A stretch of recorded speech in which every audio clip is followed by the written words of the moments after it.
Hey Pisces, how are you doing? I've got your cards laid out.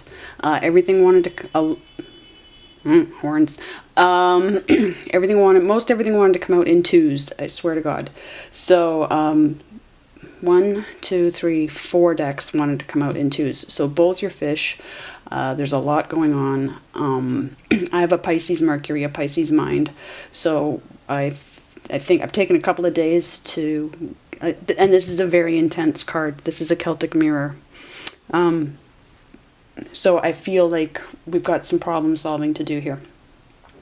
At the end of this video, probably in part 3, I'm going to do a walkthrough of, I'm finishing up and I'm getting ready to relaunch another year of A Year From Here, the Pink Spider Astrology edition, which is actually the Astrology Tarot edition.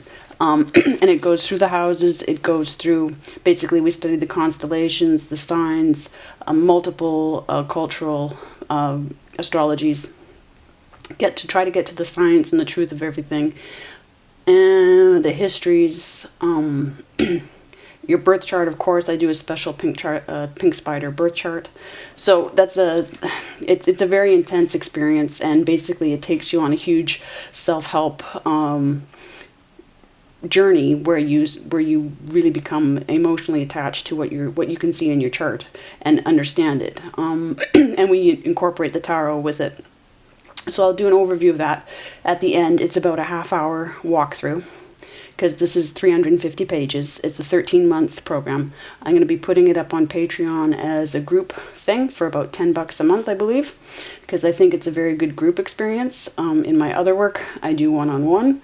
But I feel like this is actually where people can really gain from comparing notes from their own personal research. It does involve a lot of research, about half an hour, 20 minutes to half an hour each day for journaling, and a few hours a week for research and tackling the subjects.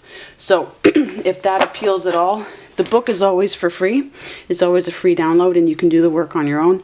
Absolutely. I try to keep the cost down to nothing. I believe that this is a lot of the research isn't my own material. It's what I can find. I like to facilitate experiences though. So back to this. Let's get right into it. Just gonna make sure I've got the focus as sharp as it can be. I like to do this. Of course, we're gonna get more cards, but I like to get a feel for what the energy is that we want to discuss ahead of time so that I can meditate. Well, yeah, although I will say I work especially with Kali. I come from a Christian background, a Jesus background, and I still love the guy, but Kali appeared to me in my home back in October 2019 in a shamanic experience, so a dismemberment dream, and it took me about 8 months to figure out what that was. But I'm 43, so it's been a long journey, and I'm also a 33. So what else did I want to say? My messages tend to be about the bigger picture. If there's day-to-day life, if there's any heartbreak, if there's any other issues, and they're overriding anything, then they'll come through. But that seems to be the emphasis that my readings take, is that no matter what is going on right in the here and now, what you need to be focusing on, where you need to be putting your energy. So I don't read from the subconscious. I just rely on, I also work with the Orisha and the African prophetesses that were the Sibyls around the Mediterranean. And I believe I'm influenced by the Naga. So grandmother spider, that's why I'm pink spider, because I painted a pink spider when I was 2. So if that gives you anything to work with in terms of whether or not this is for you. But what we have here is some pretty stellar, stunning energy. You can see for yourself. We've got you starting off in the tarot. We've got you as King of Cups in the reverse. I'm going to feel like that's overwhelmed because we've got the Hangman right here also in reverse, so the Neptune energy. But I will say this, what I feel about the Hangman reverse, he's in almost a very powerful position, and we have the 4 right side up, the 4 of stability. So I kind of feel like I feel like a lot has been achieved, is what I feel. And the fact that we have, the fact that both wanted to speak.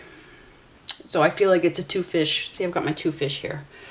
I feel like it's a two fish thing, and there might be two directions that need to be harnessed, and that's why I'm going with the Chariot energy for Pisces over the Moon energy. And here I have in the Aboriginal Spirit deck, it also wanted to speak twice. So we have illusions and we have balance. So I thought that was completely on point. We'll get into that later on. I'll put their energies up here. And that's Mel Brown's deck. I love Mel Brown. She's Australian. She's Aboriginal. She's Aboriginal first. Healer, but she incorporates world cultures in her cards, in her decks. But her ancestors speak very strongly through her. Very gentle looking decks, but they pack the hardest punch of any deck. And I think she's a tremendous medicine woman, tremendous shaman. Also another one, Susan Shepherd. So this is Susan Shepherd's Phoenix cards, which is past life work for her. For me, it's ancestral for sure. Past life, if you're looking for past life, but geographical and cultural as well. So take it as that speaks to you. Wild Kuan Yin with Alana Fairchild, she also wanted to speak. They wanted to speak twice. So we'll get into these later. And this Susan does a layout that's for all planetary positions, except for Mars, interestingly enough. So we can wing it with Mars, possibly. But I go through and I read the passages for each of those. And I'm going to warn, I got this card personally about a month or so ago.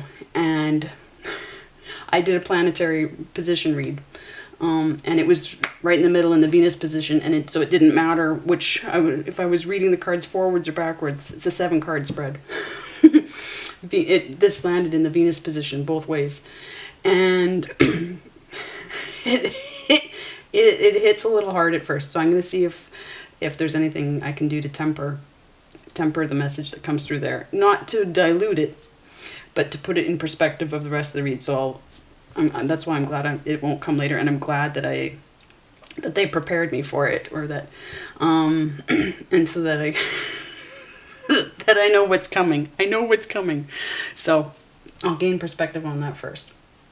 But also, this is my animal spirit deck. This is a deck I've had for years and years before I ever knew I would get into reading. This tells me, because it has a monarch butterfly on the back and an elephant, and I also have parrots in my life, which for me, they're very crystal clear about what they want. But the monarch, of course, mind control programming. So if there's any level of manipulation or mind control involved, these cards let me know, absolutely. And the elephant with the memory. So if there's anything affecting perception, recall, anything like that, these tell me. Now what's interesting is they also wanted to speak twice. So we have the 2 of Swords and the 3 of Swords, but they came out sideways. So they're moving in the same direction, but the question is which direction. The question is which direction. And of course, with the 2 of Swords, and then we have the 3 of Swords of heartbreak. For me, this is Gemini energy, 3rd house energy. So there's something that needs to be known, something that needs to be decided about what you know. Something new came in that you need to make up your mind about. But let me get this set up a bit. Let's get some divine doors. This is the first door that came through. So we'll keep that one, and we're going to get 2 more. Right underneath it, I see a blue door, which means there's possibly a message coming through from somebody on the other side that meant a lot to you. Instead, I would say, take that as okay. If it sits with you, if it doesn't sit with you, then don't sweat it. Okay, so I'll take a moment here and get these set up, and I'm just going to pause the camera so you don't have to sit with me through that. But how could I forget also, while I'm setting up, that we have in the Lenormand, we have a loyal friend here. So it could be that blue door. It could be somebody else. We do have the 10 of Cups. So definitely it could be somebody. It could be a spirit guide. It's your own energy. It's your own energy, Pisces. And we have an 18, which gives us a 9 of perseverance and proving yourself to everyone. followed by the 10 of completion. And being in your own energy, 12th house energy, and we have Neptune here again. So we've got strong emphasis on who you are and what you're here for. But yes, the dog, the loyal friend, the loyal friend. So I'm going to put that, I'm putting this energy to the side for now, and we'll see. Oh, we have a house right underneath. So stability again. Yeah, okay. All right. Let's get some doors. Oh, no, we need that one. We need that one. Okay. That one's slapping around. We have a Buddha. I'm going to wait for it to fly.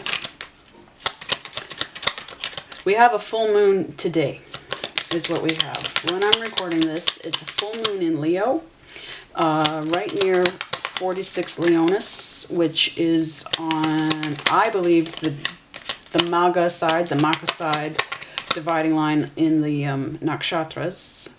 So that would be the 4th Pada of Maga. And it's crossing over into the 1st Pada of, Purva Falguni, which is, as far as I'm concerned, the 4th Pada of Maga is all about shadow government. Ooh, I'm going to say those words and get this flagged. And the 1st Pada of Purva Falguni, I believe, is the sun leader in my shorthand, in my astrological shorthand. So strong sun energy. So from shadow to sun.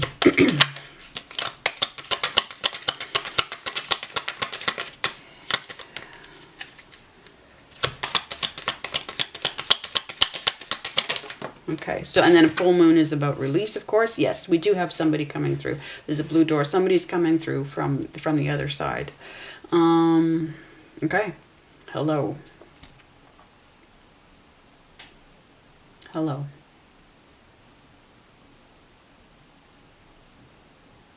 All right. So if you want to take a moment and feel... We have blue energy in the illusions card. We have purple energy, right, in the balance card. So a lot of emphasis on communication. And with the blue, yes, your throat area, what you need to say. What you need to say. And your purple chakra, your purple. So your third eye. Okay.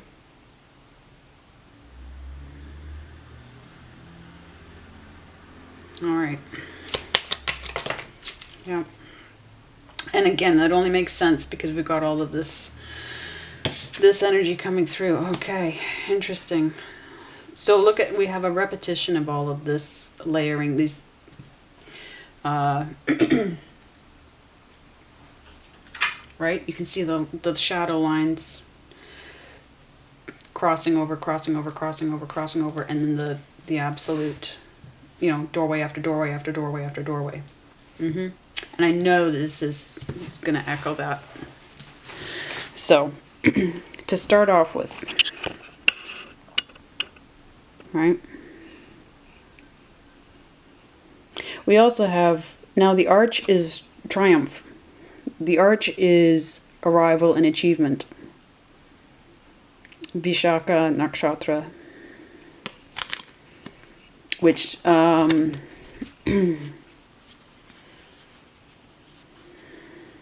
that's more Libra energy. It is. Vishaka Nakshatra is in Libra. So just like those scales, so strong justice energy here. Passages, spiritual signs of inclination. You're walking through passages of your transformation. Yep. I mean, look at all. It's so much about you. So much about you. Okay. This is the first door that ever came out for me in this deck. Going back deeper. You're not finished. You're not yet great. Probably want to be finished, yes. You're not yet done. Dig deeper and deeper. The best is yet to come. Hold on. Pass this card on. So somebody else's energy or several other people's energy. Oh good, I've got wax and all stuff on my finger. Smoky wick. Okay. Other people's energy is involved in this when I see pass this card on. Now it could be people that The last reading I did for Pisces, or the second last reading I did, I think it was the last one, was about the emphasis on having to be patient for everybody else. That you were far ahead. And it was about finding the ability to hold on and wait for them to hear you and catch up and learn from you. Yeah? The best is yet to come. So if you feel like the best is behind you, it's not. So however rough things are right now,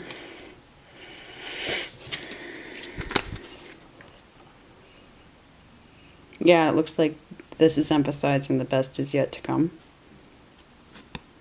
Depends on perspective too, right? Like if you're looking back or looking forward. Oh my God, okay. Right, what was I just saying about patience? Everything soon will come to light, and then you will see things will be all right. Pass this card on. Yeah, so emphasis on what it's going to take from other people and connecting with them. Everything soon will come to light, and then you will see things will be all right. Okay. All right, so let's get some more tarot cards. And what we'll do is we will figure out where these belong in the context of the story that we get into. Okay. I feel like I've got things a little bit crowded, but I want you to be able to see. So if I stick this loyal friend up there, I don't know. I want some room to maneuver. Okay. Whoa. Whoa, whoa. Right. What's the Two of Swords and the Two of Wands? Okay, so Aries, first house energy.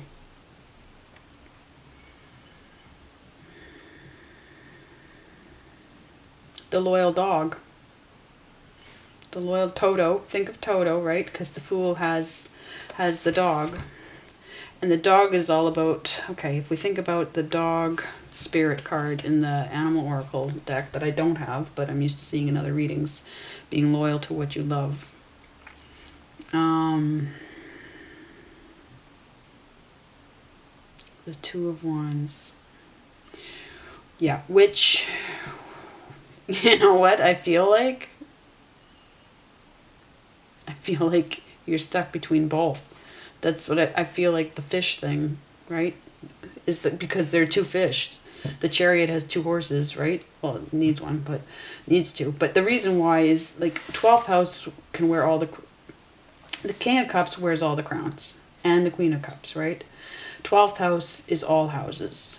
Pisces are able to think like any other sign. They have to take on the considerations and the cares at any particular time, right?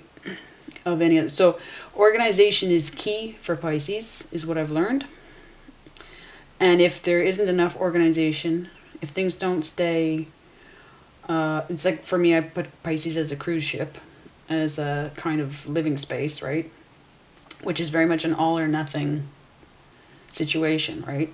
And it's, you got to ballast the ship. You got to, whatever you take on board, you have to allow, like, make sure that you're not going to keel, yeah? And you can't be too top heavy, because then you won't, you know, you're going to flip over. And then there's what you take on to ballast. If it's, you know, seawater that's full of stuff that's crap, right? If it's going to cause problems, things like that, to extend the metaphor. But high levels of organization and a lot of analytical thinking in Pisces. This is what I understand. And a lot, of course, it runs on the psychic connection. So we're looking out at water. Got the world in your hands. Mystic versus, like, absolute deep earth magic of manifesting. This carries, like, confrontational energy. Whereas this is staying in a comfort zone of the deep psychic, you know, staying with guides. That was so strong. But a 2 of decision, again, and it might involve, so it's, okay, let me modify. popping out. What is it? Yeah, King of Wands in reverse, Sagittarius. Fatigue. Woo! Clear. I like it when it's clear. Thank you. Whoa. Yeah, okay. Pluto energy. Now for me, Pluto is tied to your professional guides. And I'd have to explain all my astrology work I don't want to bog you down. So we're just going to go with so for me, this is all what you should be doing. Okay. Now it's got a ways to go before it's in the upright. Divine timing is on the table. Divine timing is in control. So whoever's communicating to you is a professional guide, or it has to do with your profession. Your hidden wealth, your hidden yeah. Because for judgment is the Pluto card.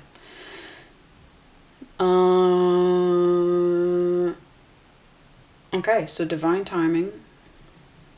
I read it in a, like, direction matters. So yeah, I'm thinking in terms of,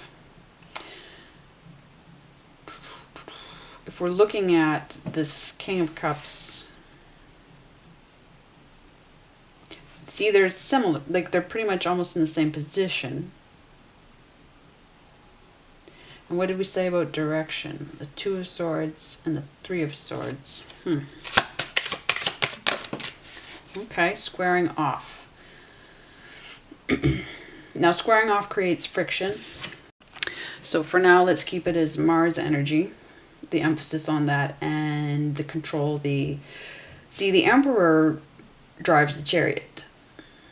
So I am completely not surprised to see the Emperor show up here.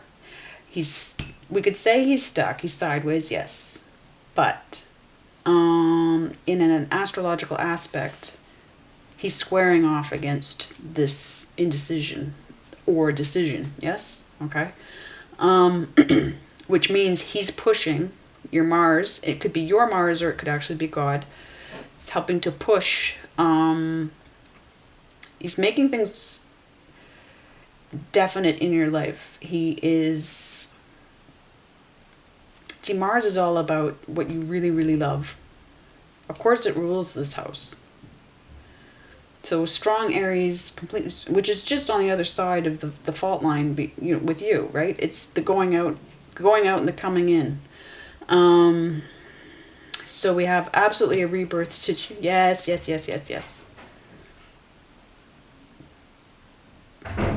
Something in your life right now is requiring a spiritual re-entry.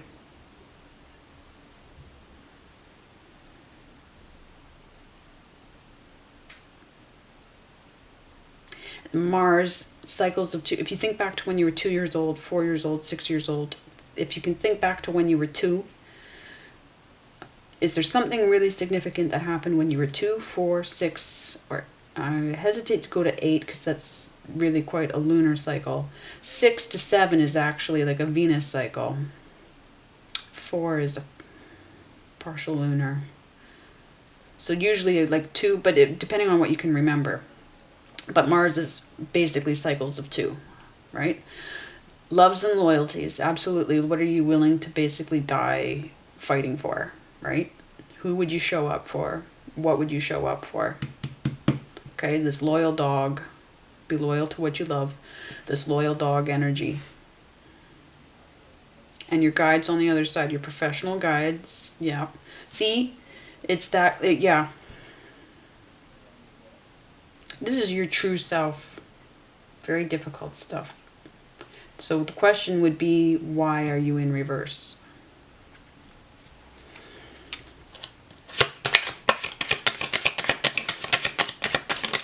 We have a Pluto cycle on the table. Ages 20, 40, 60.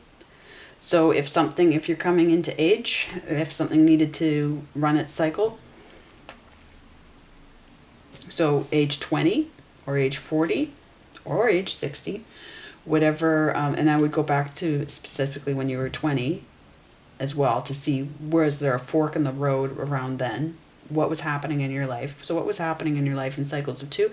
What's a 2 age that was really significant, where you did something that surprised yourself and got good attention or bad attention, even especially the bad attention, because it's usually an attack right out of the gate to put you to get in your way, to stop you from getting on your path. Okay, same as you don't know necessarily that you have a birth chart, right? Until it's almost too late. So,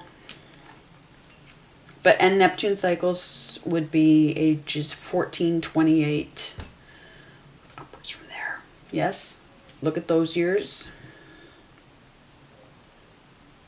And this can involve, this is the pass it on energy. So this can involve, like my Neptune is heavily tied to my sun.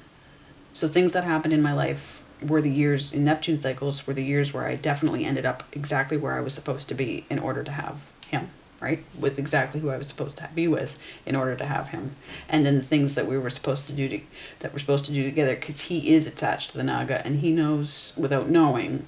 He gets led to all kinds of secrets. Scorpio is a scavenger hunt. That's what Scorpios are. That's why they have like lives all over the place. Because they don't necessarily know that they're on a scavenger hunt until it's like, again, almost too late. And we have that here with the Pluto. And the Pluto, so your professional guides, they take you on a scavenger hunt, yes, to get the things that you need. And it can seem so random. And it can seem like, especially, again, yeah, Scorpio and Pisces, you might feel like you're so outside the system, because you are. You mean, what the hell is it all like? But by now you probably have an idea of what needs all to be pulled together, and it could be very overwhelming. Absolutely. The workload could be extreme.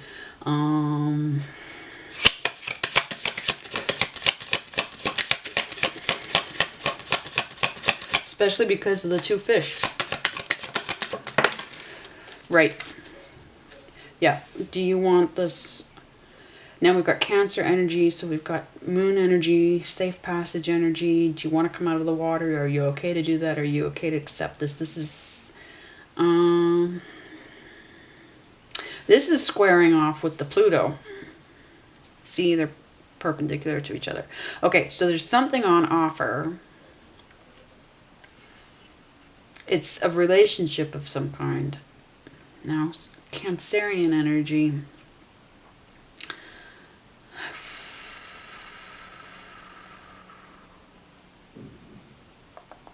Let me check the chart information I have on both of these cards. I can get specific and then you can see how that applies to your situation.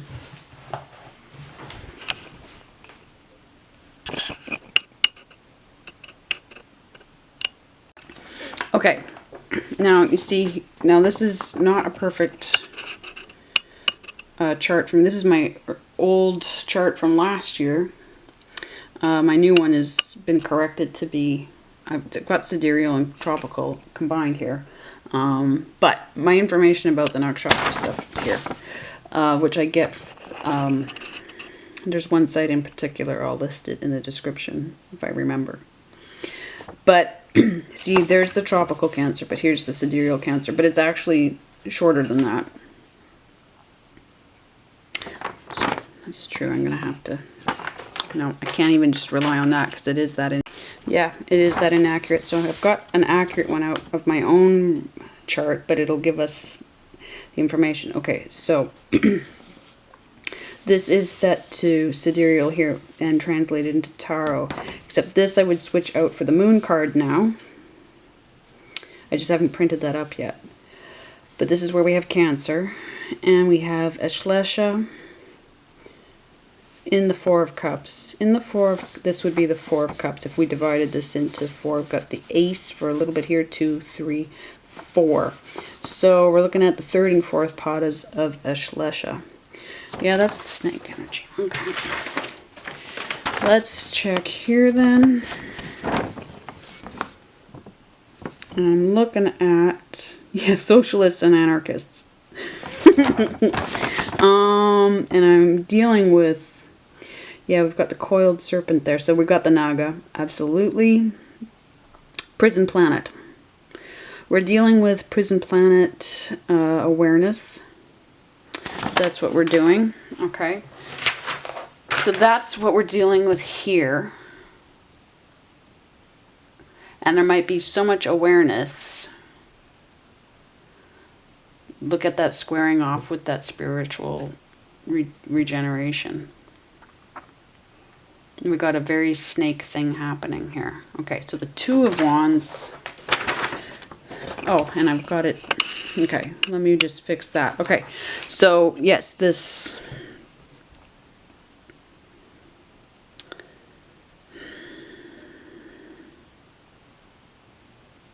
And then we've got the Mars in between those. The loves and loyalties.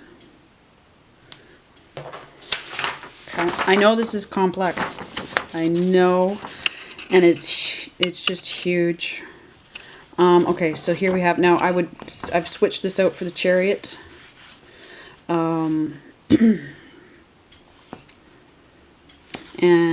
But in the meantime, so consider Chariot energy here, you know, getting the balance and full steam ahead, harnessing the two fish in your case, yes, and getting them to go in the same direction.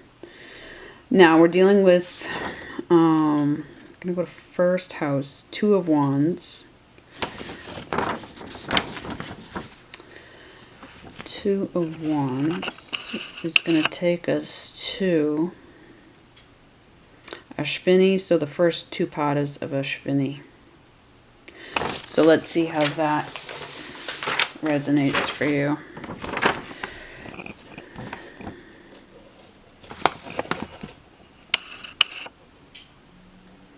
I have, oh, if I could even read that, I'm going to have to take it off screen. Goal-oriented. Oh, that's exactly how we come into this world. Okay, goal-oriented and dancer, gymnast.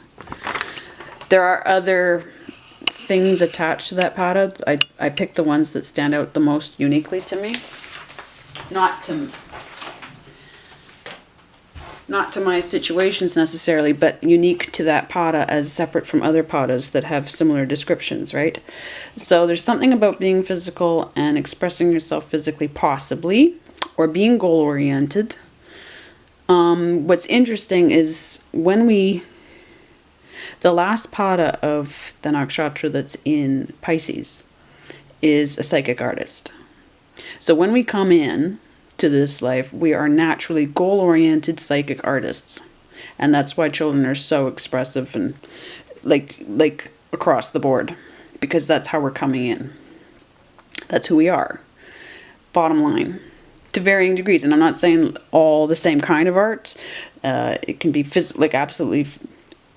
We have to get into a definition of art then, right? But completely connected psychically. So we've got that connection here.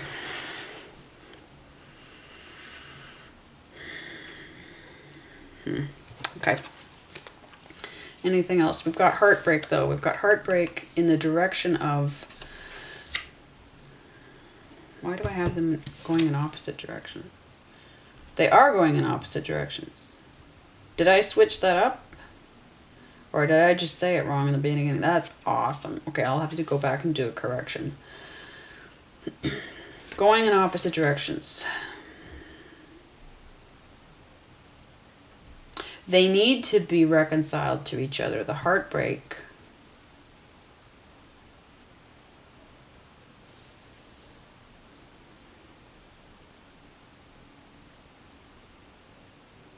with the decision or the indecision. They succeed together. They're opposing. Because I don't have them in the reverse and the upright. Yes? So it's not a question of something or somebody is controlled and somebody's not. It's a question of them working together. Okay. So wherever the heartbreak is, something needs to win with that heartbreak. So something, when that heartbreak gets healed, then the decision also gets healed. But how to heal it? Well, that's pretty clear. Pisces. Oh, Pisces.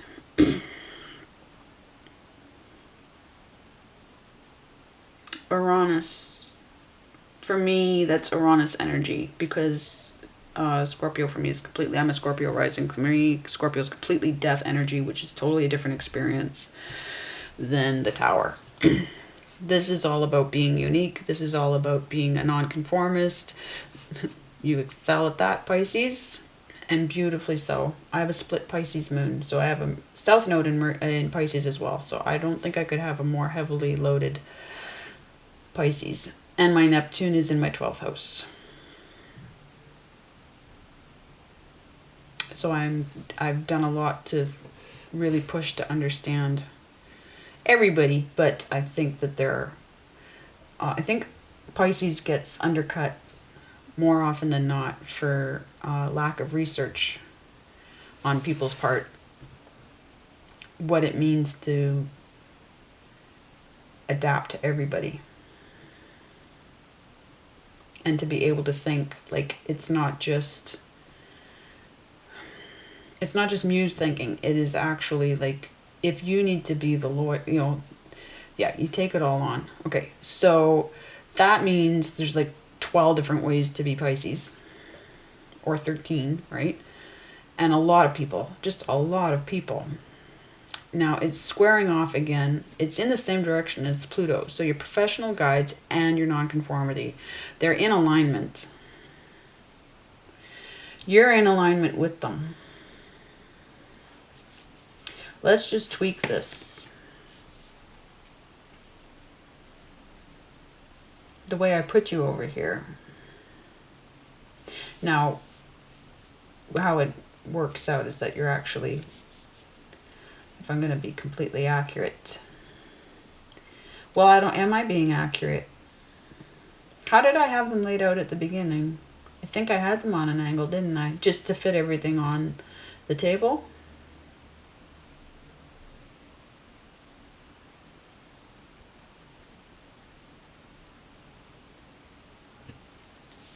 But I think it's safe to say these came out after that. After I had them in that direction, these came out in that direction. So you're in alignment, in this power position, in this stability.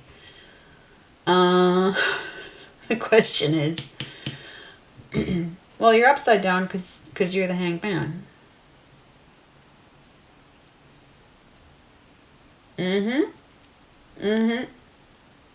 That's what they're doing. They're being technical. They're showing that you are in this position. It's not that you're, okay, there could definitely be overwhelmed with that, absolutely, because we've got the Four of Cups here. And a shit ton of, I mean, Mars co-rules with Pluto. These guys are huge troublemakers together for the best. So you've got total Scorpio 8th house energy here, which has everything to do with money, other people's money. Everything to do with other people's money. Your nonconformity, your special, unique skills, completely echoing this whole, your spirit guides, so who are you hearing from and what is the problem? Have you put somebody on pause? Have you put somebody on... Now, this could be somebody in the real world, sorry. Their world is more real than ours. This could be somebody in the immediate world. Because I tie this, because it's 4th house, I tie it to family and friends and people that don't necessarily get the big picture. This has been, if it's in reverse, I've had it as losing a death, right? And so, of course, it can be a pregnancy as well. But it's somebody, it's the stability here. And again, we've got an emphasis on structure and government. Again, and that knowing, right? What did we say with the Naga energy there? And the rebirth cycle. And knowing that it's a prison planet. And can you take this on? Can you take this on? Your loyal friend is here, or your loyal friend. You might have 10. You might. How many spirit guides do you have? You have a lot of them, don't you? You should do. Everybody should, but you especially can't ignore it. Okay, I'll go for one more card. Why? I don't know. Because why not make this a 2-hour read that nobody can watch?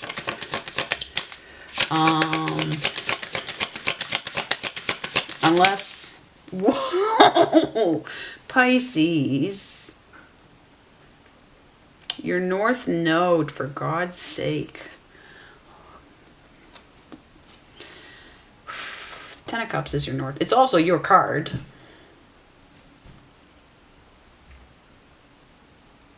We have it echoed here in the 10 Cups. Like they just confirmed that they're here. But what's the problem? What's the problem? The heartbreak. The heartbreak. What's the heartbreak for?